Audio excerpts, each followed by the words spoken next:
time to talk a bit of rugby and focus on the All Blacks, actually. We don't often get the opportunity to get inside the coaching staff, but we are this morning, and it's great that Jason Ryan has made himself available to us. Jason, thank you so much for this. And first of all, congrats too on the reappointment to the new staff. I know that's in the future and you've got this project in front of you at the moment, but nice to know that you're going to be involved with the Games Elite for a decent period of time. Yeah, morning Smithy. Thanks for having me on. It's always great to chat with you. I appreciate that. Look, it is... it is nice to have that, I guess, but, you're right in what you say, that the immediate focus is what's ahead for this year, and I'll leave all that sort of thinking around the next stage till after the World Cup, but definitely looking forward to what's ahead, mate. Yeah, sure. Okay, right, let's focus on what's in front of you at the moment, and that, of course, is Super Rugby. When you look at Super Rugby in your eyes, are you looking at as a trial, like for this weekend, the Blues against the Crusaders? You're looking at individual matchups here. How do you approach that? It's a bit of both, Smithy, to be honest. I think that it's definitely not a trial, I wouldn't say, but you do look at different positions and what they're offering in the game. I think this is the time of year where teams have a little bit more pressure starting to come on them around trying to get to finals, and the rugby games as such increase in good intensity. So you can have a look at momentum shifts, how different teams are, for example, put in context, calling lineouts when they're under pressure, and then how skill sets are under pressure around the collision area, which is going to be big for us, especially around test matches. So it's a little bit of a bit of both, really, but this contest will definitely be right up there. I'm hoping as a spectacle, and also All Blacks playing well. Obviously, we see shots of yourself and Fozzie and Joe and others at games in the crowd. How do you watch the games as such? I mean, do you, in your particular area, of course, is the forward side of things. Do you find it easy to watch from a grandstand, the front row action, for instance, or do you rely mostly on television for the up close stuff? Yeah, great question. I think for me, it's so when I go to the games, I want to look at our big boys, how fast they are getting off the ground. Whether or not they've made a tackle or whether or not they've made a carry, and their speed of thought to get off the ground and how quick they are getting off their feet. So that's what I'll look for, and I'll probably target a couple of 3 players in that first half, and then the second half I might have a look at someone else. And then the footage which we get after every game, I'll review. So I review every New Zealand Super franchise's lineout and scrum as if I was reviewing it, getting ready for a test match.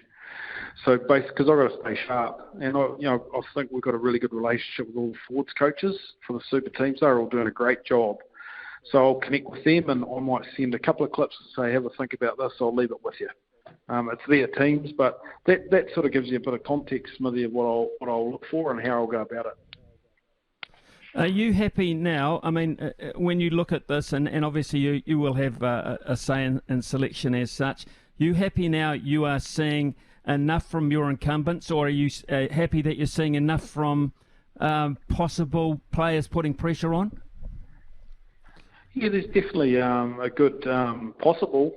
Definitely, I think that there's definitely been some names that we're bouncing around at the moment that are playing some really good rugby. I think that we've also got some All Blacks that were with us last year, and a few season campaigns that have started to hit their rhythm. Some have had a few niggles. There's been a few injuries early in Super Rugby, but I think what is pleasing is that sort of a bit of a run has sort of a little bit behind us at the moment, and we're seeing a few guys come back into action at the right time of year, which is important for us. But I think it's going to be some good competition around our props. I think that's one area where we've got some boys playing some pretty good footy, which is really exciting. Okay, on that subject, ball carrying props, how much emphasis do you place on the ball skills of your big boys as such, to back up like a ball carrier, like a Samisoni Taukei'aho? Yeah, a lot. And it's something that I think, personally, in the last couple of years, we've had to make some shifts on. I think we are getting there. If you look at, say, and Ethan de Groot and the Tyrell Lomax, how they came on at the end of their season in the test match arena, I think they made some big strides. But I think as a whole, our front row boys, they're getting a lot of touches in the game now, a lot more than they used to. And their skills, we still need to keep working away at that, along with their bounce and getting off the ground. It's sort of one sets up the other, really. If they're off the ground fast, Smithy, well, they're going to be in a position to carry or pass. So I think we're making some good progress there, but it is something that will be front of mind that we still want to really drive. Obviously, when we get to World Cup time, we're going to be coming across world referees, some of which we're probably encountering for the first time. They all have interpretations on things, etc. But when it comes to the scrummaging side of things, are you happy that you're going to be well and truly prepared for every eventuality there? Yep, and we'll need to be, Smithy. I think that the scrums in Super this year have been a bit of a mixed bag, to be fair.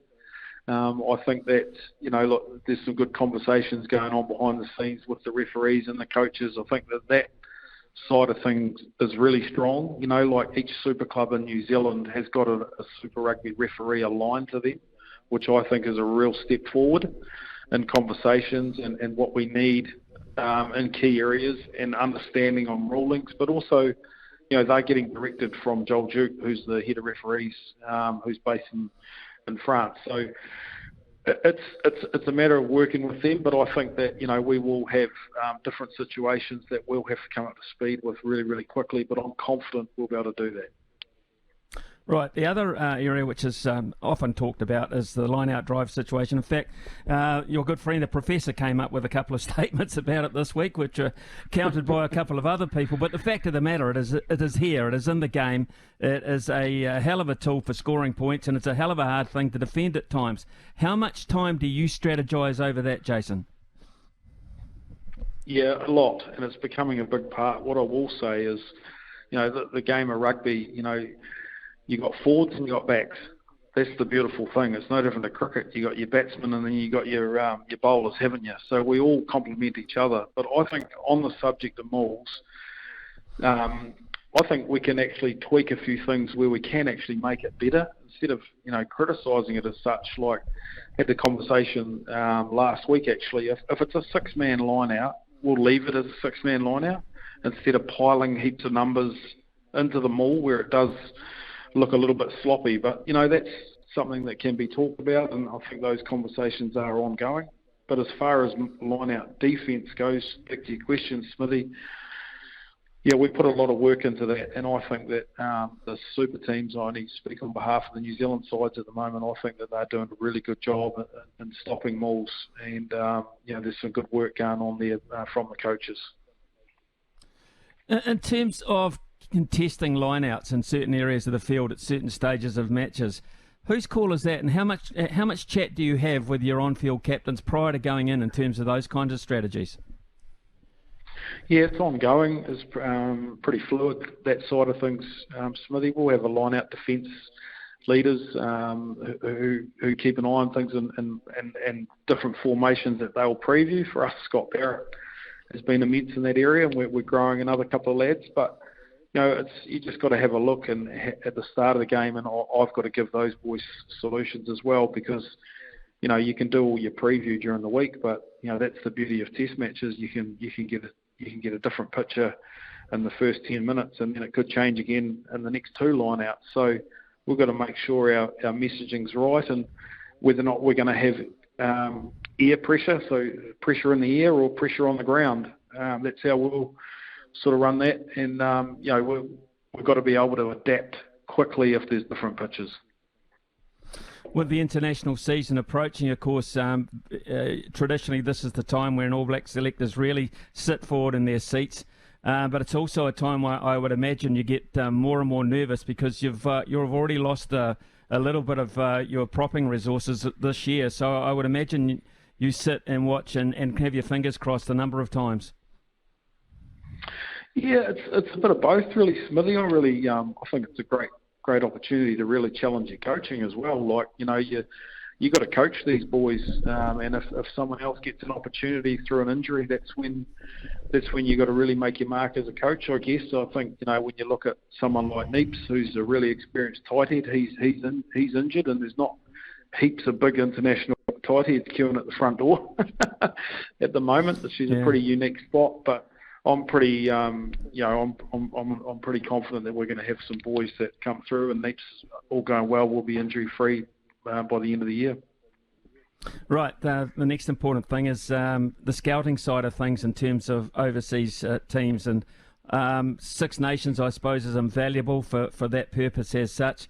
But again, the next time you see a lot of these teams live will be at the World Cup. So how much work can you put in behind the scenes for the likes of a France, for the likes of an Ireland?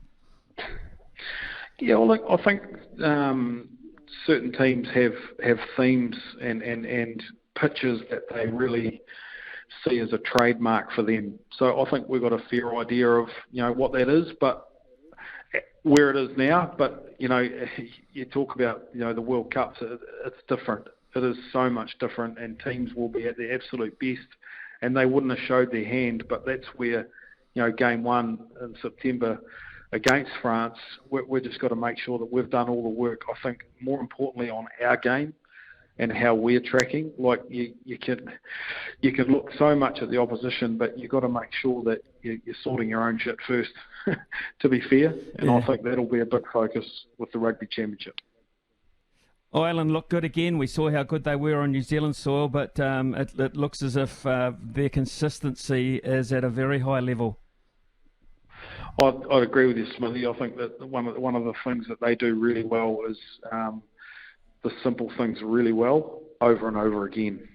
And they play with a really good speed. Their carry and clean and their breakdown work is, pretty phenomenal. You wouldn't say that they've got a whole lot of X-factor players, like James Lowe scores a couple of tries. They've got a Bundy Arki in the midfield, but they've got a forward pack that really know what they're doing, and they can do it at a really high intensity for a long period of time. So I think that they were awesome in the Six Nations, to be fair.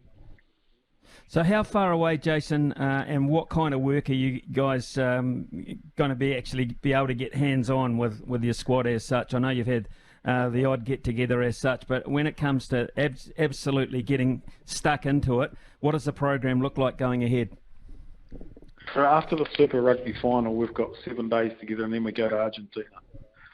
So we haven't got time at all, but experts don't need time, they say. So you just got to make sure that you are an expert in your area. Give them a couple of key things. We had leadership meetings with a few of the boys. We've got one more coming up where we've planted a few seeds around how we want to play, what we want to change, what we believe we need to make shifts on, and that's got to happen pretty quickly. And as I said before in the call, Smithy, I'm pretty fortunate that I can have little combos with the Super Rugby coaches, and so it's not a whole lot of new stuff, because otherwise it will go the other way. Just finally, as an aside, Jason, with your time at Fiji, you'd be pretty enjoying the competitive side of the Drua this year and the results they're coming up with? Oh, mate, I think it's so good for those boys. They struggled a bit last year, clearly, but I think they're really playing to what Fiji rugby is all about. It's so instinctive. There's not a lot of game plan, but they just play with their offload, and they play really freely. I think Mick Byrne and Glenn Jackson over there have done a great job, and going to Lautoka, and I know how hot it is there. It's wow, she's someplace, and they've used it as a real fortress, and it's a credit to them how well they're going, and they'll definitely be a threat, and it'll set them up for the World Cup, but no doubt about that. Are you allowed to put your eye patch on when the Crusaders play? No. Well, I'll be sitting next to Joe Smith. And he'll start nudging away. There's usually a little bit of banter, but look, if it's a great contest and there's no injuries, I'll be happy, Smithy. That's what I was saying about the injuries. Hey, also, I mean, you can't deny the Chiefs have been outstanding, haven't they? In this kind of competition against the opposition, to be unbeaten at this point, that's pretty damn good.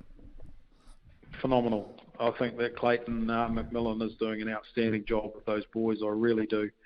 I've been fortunate enough to head into their environment for a few days, and you can see that they are making some big strides in some key areas that they need to. They're a really well-connected group. They're well-coached, as all the super teams are, but they, you can see why they've got a bit of rhythm, and they'll definitely be there at the end.